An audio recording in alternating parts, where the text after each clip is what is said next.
নমস্কার। আজ আমরা জানব হিন্দু ধর্মের ৩টি মৌলিক স্তম্ভ সম্পর্কে। ধর্ম, কর্ম ও মোক্ষ।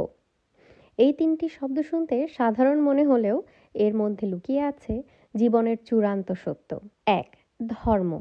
ধর্ম মানে শুধু পূজা পাঠ নয়। ধর্ম হলো নিজের কর্তব্য ও নৈতিক পথ পালন। যার যা স্বাভাবিক গুণ বা ভূমিকা সেটাই তার ধর্ম।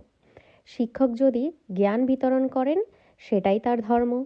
এক মা যদি সন্তানকে ভালোবাসেন ও লালন পালন করেন সেটাই তার ধর্ম। মূলত ধর্ম মানে নিজের সঠিক দায়িত্ব পালন করা, সত্য, ন্যায় ও কল্যাণের পথে। হিন্দু ধর্ম বলে ধর্মে স্থিতি, ধর্মেই শান্তি। দ্বিতীয়ত, কর্ম। কর্ম মানে আমাদের কাজ, চিন্তা ও আচরণ। আমরা যা করি তাই আমাদের ভবিষ্যতের রূপ নির্ধারণ করে।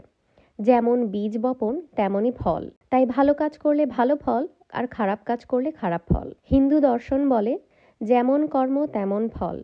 জন্মে, মৃত্যুর পরে ও জীবনের প্রতিটি পর্যায়ে এই কর্মের ভিত্তিতেই হয় পুনর্জন্ম এবং পাপ পুণ্য। তৃতীয়ত, মোক্ষ। মোক্ষ মানে মুক্তি। এই জন্ম মৃত্যুর চক্র থেকে মুক্ত হয়ে চূড়ান্ত শান্তি ও ঈশ্বর প্রাপ্তি। জীবন মানে শুধু ভোগ নয়, তপস্যা, জ্ঞান, সেবা ও ঈশ্বর স্মরণে জীবাত্মা পৌঁছে যেতে পারে ব্রহ্মর সঙ্গে একাত্মতায়। হিন্দু ধর্মে বলা হয় আত্মা চিরন্তন, মোক্ষই তার চূড়ান্ত গন্তব্য। পরিশেষে বলতে পারি, ধর্ম আমাদের পথ, কর্ম আমাদের পন্থা আর মোক্ষ আমাদের গন্তব্য। এই ৩টি ধারণা না বোঝা পর্যন্ত জীবন পূর্ণতা পায় না। আপনার মতে ধর্ম, কর্ম আর মোক্ষ কোনটা সবচেয়ে গুরুত্বপূর্ণ? কমেন্টে জানাতে ভুলবেন না।